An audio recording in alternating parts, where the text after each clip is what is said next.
Well, good morning, beach lovers. It's good to see you today. I am so thankful that you're here, and I wanted to talk to you a little bit about plein air painting. I did a plein air painting event last weekend and just wanted to talk a little bit about it for those of you who maybe aren't familiar with the term. So plein air painting is going out in nature, or you can go out into the city, but basically just setting up on location and painting. And in this case, I did my acrylic paintings, and in order to be successful, you kind of have to know what to bring with you. So I'm going to talk about that here. I've done two events.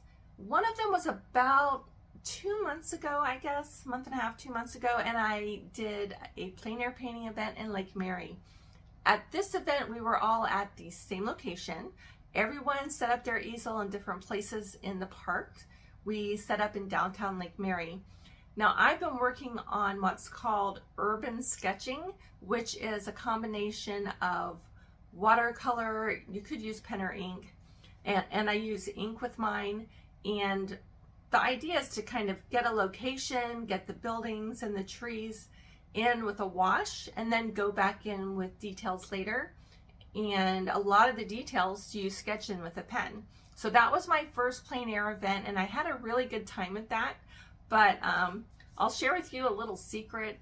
I went to cut my painting down and I overcut it. So I actually cut through the painting. I'm not exactly sure how I managed to do it, but clearly I wasn't paying close enough attention. But I do have the end result of that painting, which I'll show you at the end of this video. The second event that I did was the plein air paint out in Apopka, and it's with a new artist group in the area. And so what they did is they gave us examples of locations in Apopka, you know, that Apopka is famous for.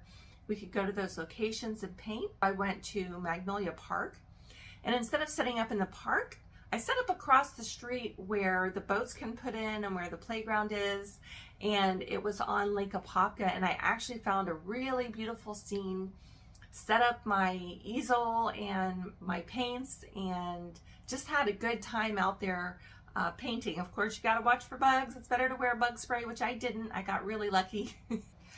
Alrighty, so in order to make things portable, I have a case here, and I do believe I got this at Hobby Lobby.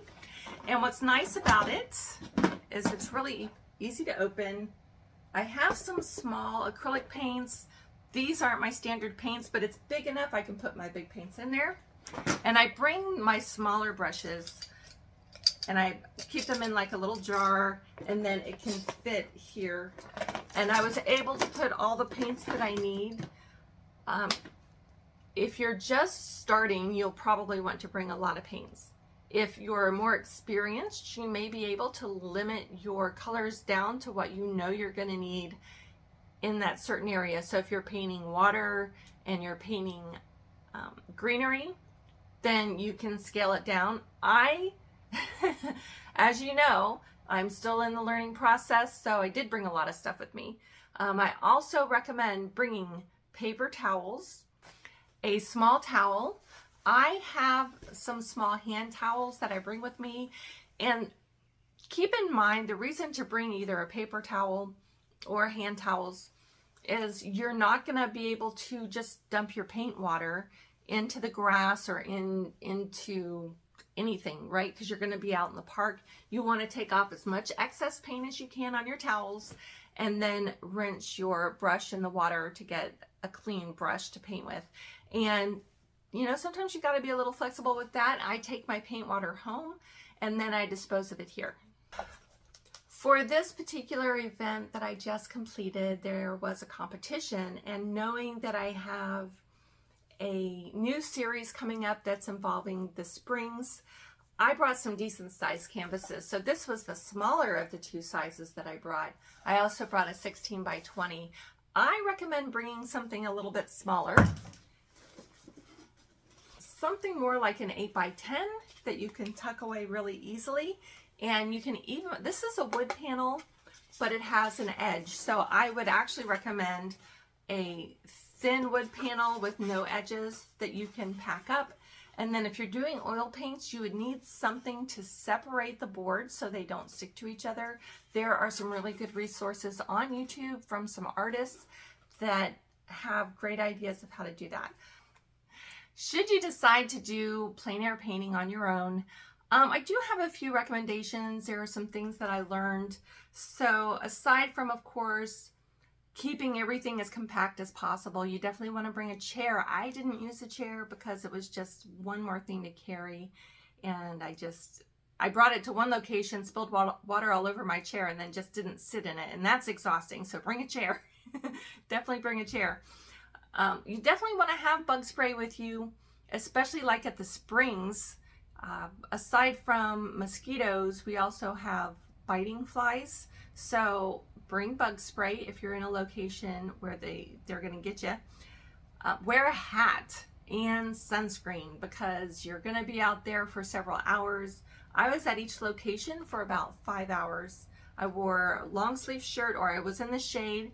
I had a hat at both locations because even in the shade, you really need to have a hat because the sun's going to poke through the trees and get you. So make sure you do that. You'll want to have an easel. I have this. It looks really big, but it's actually a lightweight easel. It's aluminum. So it was pretty easy to carry around. It's pretty tall, but the top pops off. And so it's really only goes to about here, which makes it really easy for me to carry, right? Oh, here's a good one. So you should just expect that people are going to want to talk to you. So if you're not used to talking to people while you're painting, this is really a good way to get used to it and to start to become comfortable. Now, I will say the people that talk to me the most are children. And you know, they tend to be pretty easily impressed with the fact that you're painting at all at a location where they're there to play, and that's really nice. But just expect people are gonna be my aunt, my uncle paints, my da da da da da, and you may get some opinions on your piece, and they won't all be great. I even had some people taking pictures and videos of me painting. You can acknowledge them, say hello, and then go back to painting. You don't have to have big long conversations with people if it makes you uncomfortable. Here's a good one. Yes, find a location near a restroom. So if it's hot outside, you're going to sweat. You may not need to use the restroom, but I definitely recommend don't stop in the middle of nowhere where there is no restroom, unless you're just doing a quick paint session, 30 minutes or an hour, and then you're out of there. So make sure you're someplace where you have access to water. Bring your own bottled water, to restrooms, to shade, because you may, even if you're painting in the sun, you may need to step out of the sun into the shade. Some people bring umbrellas, unless you have one that connects to your chair or is part of your setup. I don't recommend it. I recommend a hat and maybe a light long sleeve shirt.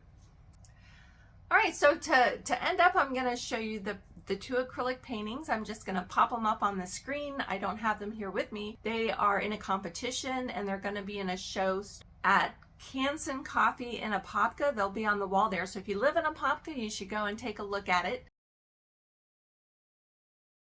And then I'm going to show you my watercolor painting, the one, remember I said I accidentally cut it from the Lake Mary show? Despite cutting it, I decided to go ahead and frame it and keep it anyway. Who knows, I might be able to use the frame again later. I also wanted to show you Wekiva Springs, where I spent Sunday painting, what my basic painting setup looks like, and then the final piece in the wild in front of the springs. I had such a beautiful time doing this. I met some really lovely people, and I hope you give it a try too.